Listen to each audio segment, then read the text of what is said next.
Salam untuk kita semua. Perkenalkan, nama saya Mario Turnip. Di sini saya akan menjelaskan tentang isolasi, identifikasi, dan karakterisasi Escherichia coli dari sampel urin dan uji sensitivitas antibiotik. Berikut overview-nya. Yang pertama, apa itu Escherichia coli? Escherichia coli atau biasa disebut E. coli adalah salah satu jenis spesies utama bakteri gram negatif.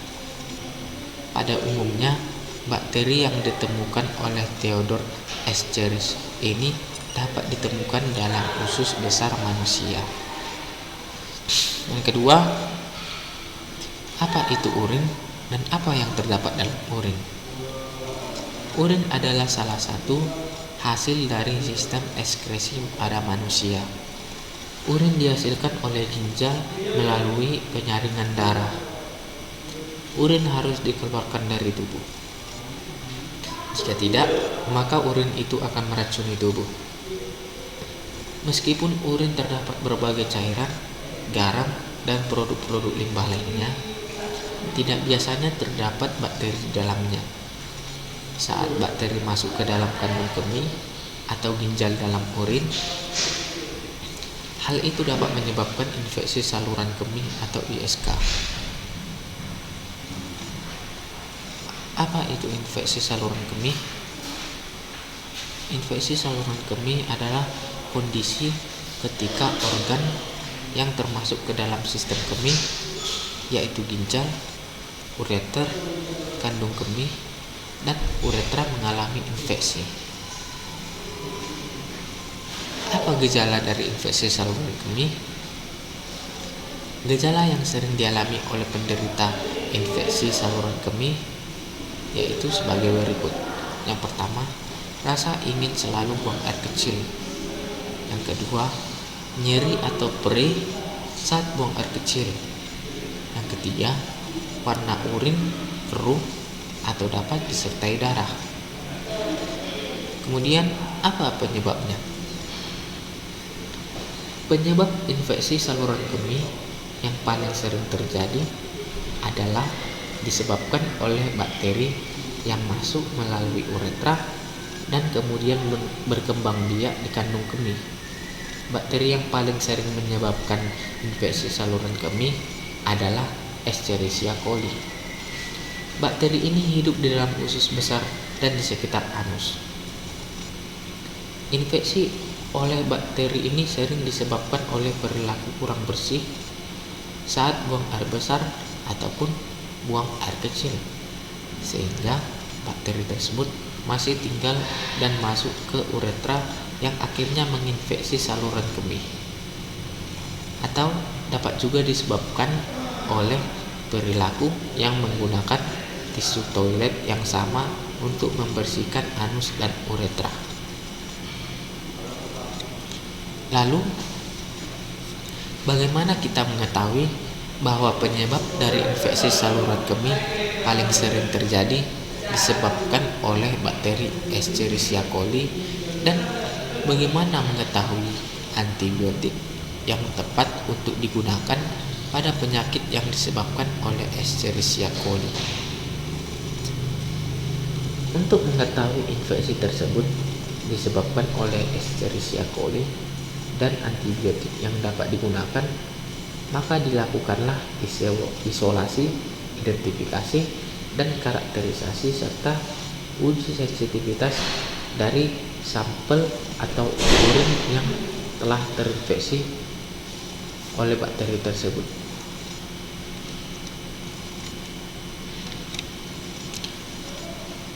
Berikut bahan dan metode.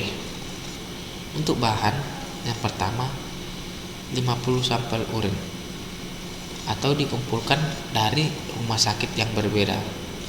Yang kedua, untuk pertumbuhan bakterinya atau mikroorganismenya, media yang digunakan mengandung pepton 10 gram, ekstrak ragi 5 gram, agar 20 gram, dan pada pH 7,2. Untuk uji biokimianya diperlukan reagen larutan Kovac, reagen methyl red, reagen KOH dan alpha-naptol, dan reagen H2O2. Untuk uji sensitivitas antibiotiknya, antibiotik yang digunakan yaitu yang pertama ampicillin, yang kedua penisilin, yang ketiga tetrasilin, yang keempat cephalosporin, dan yang kelima norfloxacin.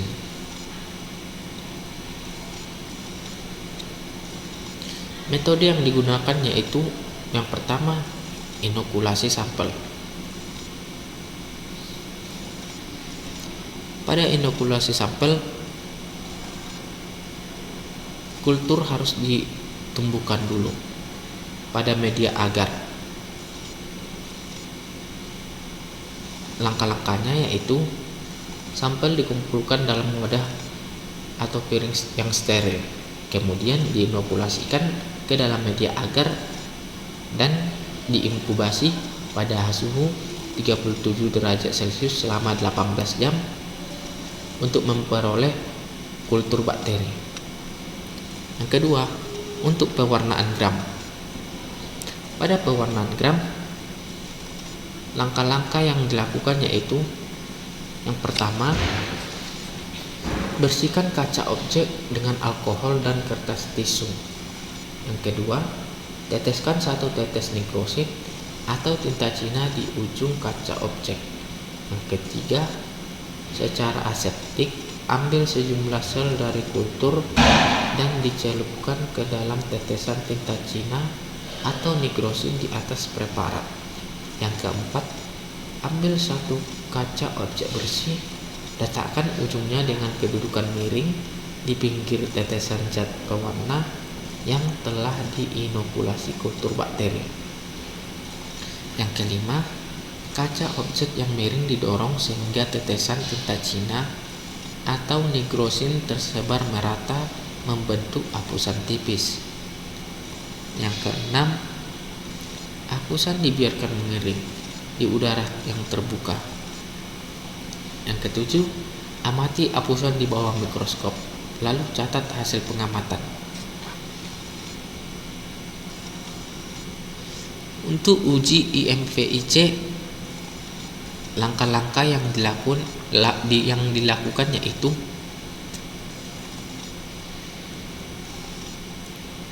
contohnya pada produksi indol. Yang pertama, inokulasikan sampel pada medium kaldu tripton. Yang kedua, inkubasikan kultur bakteri pada medium kaldu pada suhu ruang selama 48 sampai 72 jam. Untuk metode pengujiannya, teteskan 5-7 tetes larutan Kovac hingga terlihat lingkaran seperti cincin. Selanjutnya, lakukan pengamatan pembentukan cincin merah pada permukaan medium sebagai hasil positif. Untuk uji selanjutnya tergantung dengan media dan reagen yang digunakan.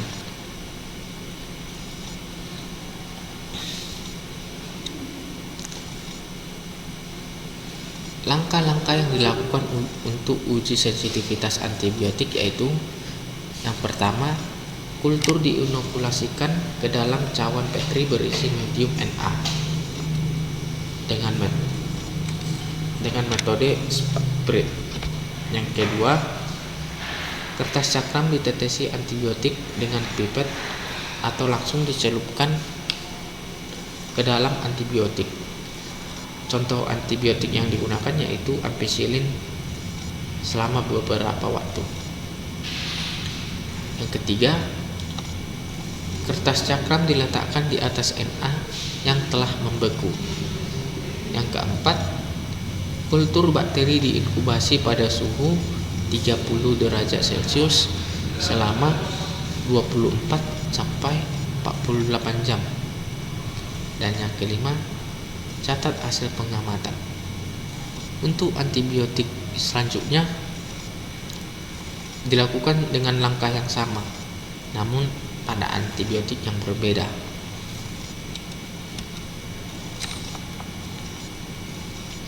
Berikut hasil dan pembahasan berdasarkan penelitian yang telah dilakukan. Pertama, untuk pewarnaan gram. Ditunjukkan pada gambar bahwa bakteri tersebut termasuk bakteri gram negatif. Alasannya karena bakteri tersebut tidak mempertahankan zat warna metil ungu sehingga bakteri tersebut berwarna merah muda. Dapat dilihat pada gambar berikut. Untuk tes biokimia yang dilakukan, diperolehlah untuk uji indol, hasilnya terbentuk formasi cincin merah sehingga memberikan hasil yang positif. Untuk uji MR atau methyl red, diperoleh perubahan warna menjadi merah sehingga memberikan hasil positif. Untuk uji Voges-Proskauer atau VP, tidak terjadi perubahan warna menjadi merah sehingga memberikan hasil yang negatif. Untuk uji sitrat, tidak terjadi perubahan warna dari hijau ke biru sehingga memberikan hasil yang negatif. Untuk uji urea, tidak terjadi perubahan warna merah menyala sehingga memberikan hasil negatif. Untuk uji katalase, terjadi pembentukan gelembung udara sehingga memberikan hasil yang positif. Untuk uji fermentasi laktosa, terjadi perubahan warna ungu menjadi merah sehingga memberikan hasil positif.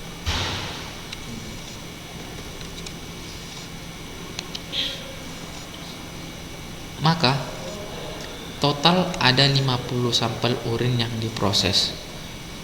Dari sampel tersebut diperolehlah dengan jumlah 15 atau 30% telah dikonfirmasi sebagai Escherichia coli oleh pewarnaan gram dan tes biokimia.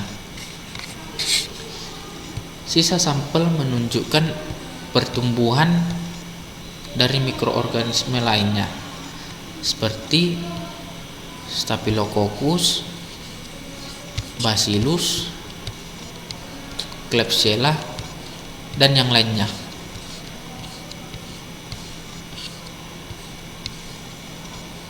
Staphylococcus aureus tumbuh dengan jumlah 5 atau sekitar 10%.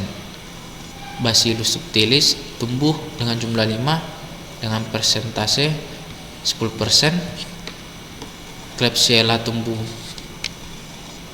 dengan jumlah 3 dengan persentasenya 6%, dan yang lainnya 10 dengan jumlah 10, 20%, dan 12 dengan persentase 24%.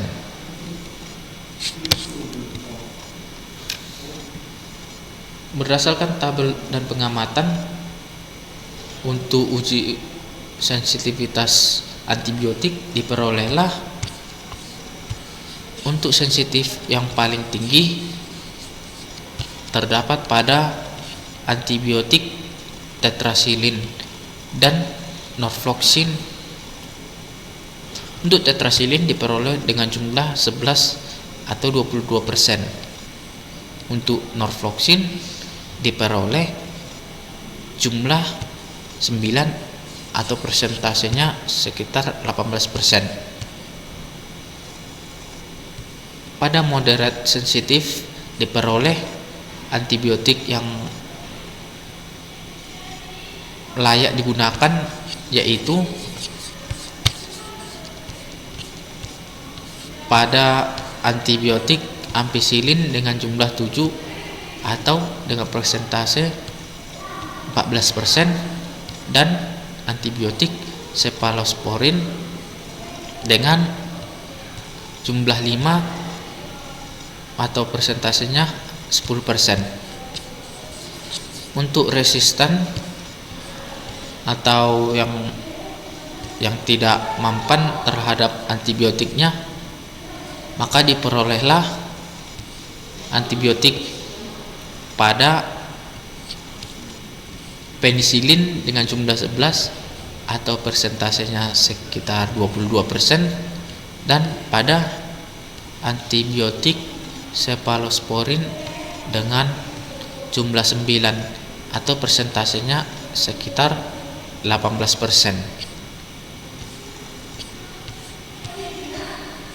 Berikut grafik yang ditunjukkan untuk uji sensitivitas antibiotik. Dengan persentase tertinggi untuk sensitif dipegang oleh antibiotik pada tetrasilin dengan yang warna biru pada tetrasilin. Untuk yang moderate sensitif dipegang oleh antibiotik ampicillin dengan persentase 14%, dan untuk yang resistan dipegang oleh antibiotik yang penisilin dengan persentase 22%. Maka dapat disimpulkan yaitu organisme paling sering yang terlibat pada infeksi saluran kemih yaitu Escherichia coli dengan jumlah 15 atau 30%. Yang kedua, antibiotik yang tepat untuk pengobatan yang disebabkan oleh bakteri Escherichia coli yaitu tetrasilin dengan persentase 20% dan normoxin dengan persentase 18%. Begitu juga antibiotik yang layak untuk pengobatan yang disebabkan oleh bakteri Escherichia coli yaitu ampicillin dengan persentase 14% dan cephalosporin dengan persentase 10%. Dan yang terakhir, antibiotik yang kurang tepat untuk pengobatan yang disebabkan oleh bakteri Escherichia coli karena resisten yang terlalu tinggi atau tidak mempan terhadap bakteri tersebut, maka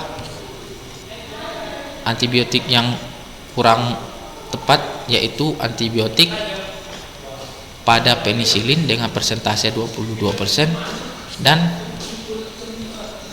antibiotik cephalosporin dengan persentase 18%. Sekian dan terima kasih atas penjelasan yang saya berikan. Bila ada yang kurang atau salah menjelaskan, saya memohon maaf. Sekian dan terima kasih.